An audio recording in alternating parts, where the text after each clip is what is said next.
The first case of Ebola diagnosed in the U.S., sparking a public health scare and paving the way for what could be a legal nightmare, not only for the man accused of bringing the disease here after lying on a travel application, but for health officials facing this disease for the first time. Let's bring in Fred Tisi. He is a former federal prosecutor, and Arthur Aidala, former prosecutor and criminal defense attorney, and a Fox News legal analyst. All right, gentlemen, I hardly know where to start because there are so many different issues here. Liberian government are already suggesting that they're going to prosecute this guy potentially if he lives for lying on a travel document. But there are so many things along the way where people have responsibilities, hospitals have responsibilities. What do you think could be the flair here? Fred, I'll start with you. What could be the one legal nightmare that we have? Well, there's a couple of legal nightmares. I think the guy lying on his form about having been exposed to the Ebola virus, I think that's a fairly serious charge. I mean, but as you know, the guy, quite frankly, probably doesn't really care. He's worried about saving his own life. You know, he checked into the hospital. They sent him home. Problem with Ebola is it originally presents as a common cold or as the flu. Correct. However, the guy is not a U.S. citizen. He's a Liberian, and I think that should have raised a red flag. And I think the hospital should be concerned. If other people get sick, then you worry about these, civil suits against the hospital, that kind of thing. Okay, so we also now, Arthur, have the situation where the family is being quarantined. Yeah, that's we have reports that they didn't want to do it. They didn't like being locked in there, and so now there's essentially a court order and a guard that's keeping maybe them as on a criminal lockdown. defense attorney who focuses on search and seizure and having your liberty taken away, that's really where I focus. Obviously, look, there are laws on the books in Texas that this is absolutely legal, what they're doing.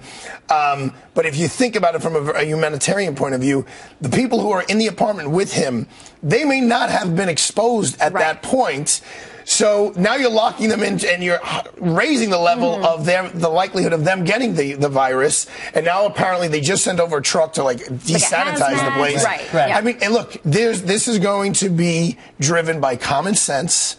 I think one thing that would make sense would be people from that area of Africa right now, while we're getting our legs under us, maybe have to be screened much more thoroughly before they get on a plane. Very much so like Ellis Island.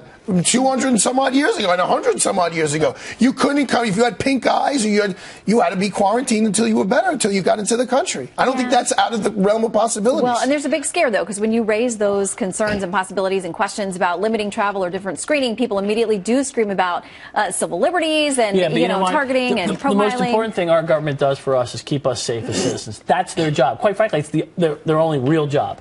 And fortunately, we have guys like Arthur who worry about our civil rights. But at this point, we got a much bigger problem. And if this virus spreads, this virus is deadly in almost most cases. And the more people have died in this outbreak than in all other outbreaks. Fred, tell them about the machine you were telling me about in the green room. They could measure your body temperature. I went to Taiwan back this last summer, and for reasons which now I understand why, I go walking through like you go through a metal detector. The next day I went through, they took my body temperature, and it showed up on a big thing. It said 98. I mean, Shen, you're a constitutional scholar, really. Exactly. And I mean, I don't think people would think that it's out of order if you get screens physically, health-wise, at this period of time while we don't have control over this. If you have a 104 fever, you can't get on the plane to come to America. Sorry. I thought it was very interesting, the Texas law that's on the books, that if you don't cooperate with this quarantine, like we have the family now, the way I read it, it lists the initial scan of it, it's a third-degree felony if you resist a quarantine. I would think a lot of states have similar laws on the books. Well, I'm sure they do, and that's to stop an outbreak. I mean, I don't think it's overly intrusive to force these people to have to stay where they are for 21 days, given how dangerous and then they're in their home, too. It's not like they